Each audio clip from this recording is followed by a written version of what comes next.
xildhibaan ka tirsan xildhibaanada golaha deegaanka degmada Berbera iyo maamulka ku-xigeenka isbitaalka guud ee degmada Berbera ayaa maanta ilaa 7 neef oo ari ah ka gudoomay koox dhalinyaro ah oo iskood isu xilqaantay isla markaana sheegay in deeqdan xoolaha ay ugu deeqeen dadka ku jira isbitaalka dhimirka ee magaalada Berbera. kooxdan dhalinyarada oo fadhigoodu yahay caasimadda Soomaaliland ee Hargeysa ayaa sheegay in deeqdan ugu talagaleen inay ku caawiyaan walaalahooda maskaxda wax ka qaba, iyagoo sheegay in aanay ahayn markii ugu horeysay ee ay caawiyaan dadka maskaxda wax ka qaba ee ku tabaalaysan isbitaalada kala duwan ee dalka.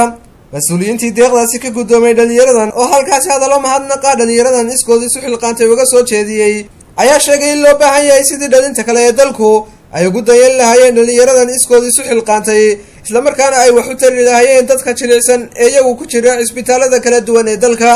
dhinaca kale waa ka guulo qurba joog baa wax keenay iyo dawlad baa wax caawisay iyo hay'adaha caawiyay iyo NGO-ya caawiyay ayuun baynu weligeenba maqlay.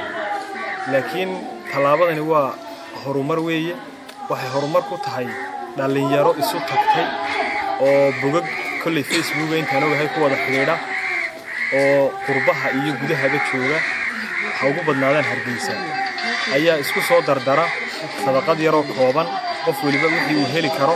runtii qaar badan oo kamid waxaan ogahay inay shaqeynay arday yihiin dadka maanta mucaawinada keenay oo $1 iyo $10 iyo waxaan dhaamin isku daray. taas waxay calaamad u tahay in dhalinyaradu wax qabsan karto. dhalinyaradaasi aad baan ugu mahadnaqay.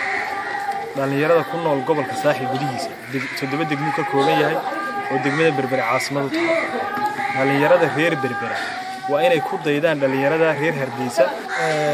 run ahaantii farxad weyn ayay noo tahay in maanta dhalinyarto ay iskood volunteernimo macnaha ay soo tadawacaan oo ay dadkooda ku xidhan isbitaalka dhimirka ay soo xasuustaan.